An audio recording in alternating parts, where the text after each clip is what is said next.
I had a time machine, I would go, that's a great question.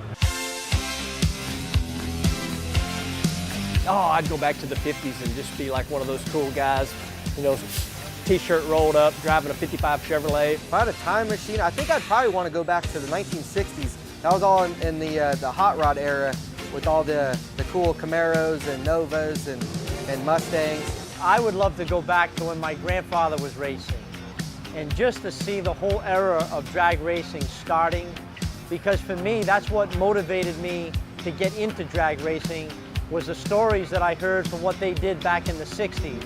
I'd probably go back to the 70s and hang out with my dad, because some of the stories he tells me sounds pretty fun. If I had a time machine, I'd probably go back to a couple key races that if they would have gone a different direction, my career might have been a little bit different. Starting back in '94 at the finals at the Nationals in Indianapolis, we runnered up there. I think I'd probably go back in the early 50s and just and just see what I could be as a hot rodder, racing around, having a good time, and watching Wally Parks started the NHRA. I would probably go back to earlier drag racing days. They seem a bit more fun, a little less corporate, and just more bare bones. If I had a time machine, I would go back to when my dad raced in Australia.